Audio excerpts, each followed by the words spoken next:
demonstrable evidence that through society's demographics that being white has societal privileges that being black does not. But we can talk about how that manifests, because that's I'm also interested in what you just said now, is that you would stand next to anyone who has this. So, Mr. Shapiro, my question to you is, for Ms. Dunston, the tying the noose around the campus and writing messages that target African-American young students, would you consider that hate speech in that? This was the moment everything got exposed. One question, one answer, and the entire narrative started to fall apart. Before we go any further, hit like, subscribe, and stay informed, because what you're about to hear is exactly what they don't want you to think about.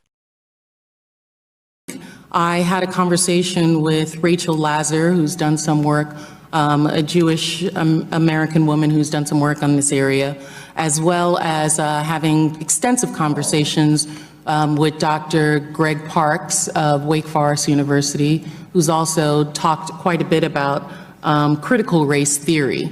And it's my understanding that white privilege is not telling individuals that they cannot speak, but it is a term for societal privilege that individuals have as a benefit of their white skin.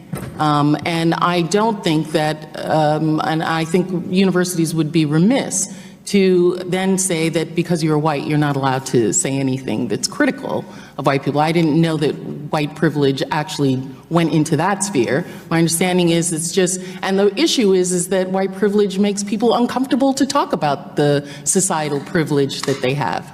Well, to me, what I say on campuses all the time is, if you want to cite instances of racism that we can all find and fight together, that's something that I'm more than willing to stand next to you and fight, because that's obviously stuff that we should fight together. But when you just say that there is a white privilege out there in the ether and that by dint of birth your skin color generates for you an advantage, what you're really saying to people is that your view is less valuable because you have not experienced what I've experienced. And that is an identity argument, that's a character argument, that's not a rational political argument that can actually be taken on in any way. It's more of a cudgel and a club than it is an attempt to open a discussion. Well, I think it's a demonstrable evidence that through society's demographics that being white has societal privileges that being black does not. But we can talk about how that manifests, because that's I'm also interested in what you just said now, is that you would stand next to anyone who has this. So, Mr. Shapiro, my question to you is, for Ms. Dunston, the tying the noose around the campus and writing messages that target African-American young students, would you consider that hate speech, and then would you stand next to her and fight for her? As I say, this is the first I'm hearing about it, honestly, but really? Yeah. But from hearing about it, maybe because it's local. I mean, I'm from LA. But in any case, I'm more than happy to stand alongside her and fight whatever group was responsible for this. Not only more than happy, I mean, you're talking about the alt-right. Again, I was the #1 target of anti-Semitic harassment from the alt-right last year. So I'm more than happy to do all that. And I think there's one more distinction that has to be made. When we talk about cases like Taylor's, they're horrific, and the administration is siding with Taylor. Okay, the administration is doing the right thing by Taylor, or trying to do the right thing by Taylor, as they should be. And I think that we need to make a distinction between cases where the administration is actively participating in the suppression of speech and cases in which the administration is trying to do the right thing in order to punish people for. In a tense congressional exchange, Stacey Plaskett put Ben Shapiro on the spot. The topic? White privilege. But the real issue? Power, speech, and who gets to speak at all. Plaskett framed the argument clearly. She claimed there's demonstrable evidence that society gives advantages to white individuals, advantages black Americans don't have. Then she pushed further. If a black student is targeted with hate speech, is that hate speech? And would Shapiro stand beside that student? Now watch what happens. Shapiro doesn't dodge. He doesn't hesitate.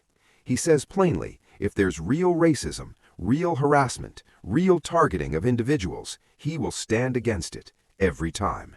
No conditions. But then he draws a line that changes the entire conversation.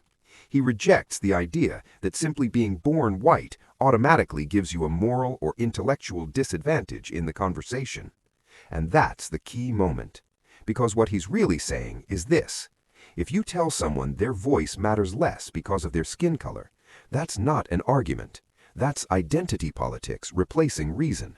That's labeling people instead of debating ideas. Shapiro calls it what it is, a weapon, a tool used to shut down discussion instead of opening it. And then he adds something even more important. He points out that he himself has been a major target of anti-Semitic attacks, especially from extremist groups. In other words, hate doesn't belong to one side, and it doesn't justify silencing people. That distinction matters. There's a difference between punishing real wrongdoing and controlling speech because it challenges a narrative. But here's where the bigger picture comes in. The concept of white privilege isn't just being discussed anymore. It's being used on campuses, in media, in workplaces. Used to decide who gets credibility and who doesn't. Used to determine who can speak and who should stay silent. And that flips something fundamental. It moves society away from judging individuals based on character and toward judging them based on identity. That's not unity, that's division. And institutions, especially universities, are becoming battlegrounds for this shift. Not places of open debate, but places where certain viewpoints are pushed out entirely. So now the question isn't just about Shapiro or Plaskett, it's about you. Do you accept a system where identity determines your voice, or do you stand for a system where ideas rise or fall on their merit? Because once speech is controlled, debate doesn't disappear overnight. It erodes, slowly, until only one side is allowed to speak. And by then, it's already too late.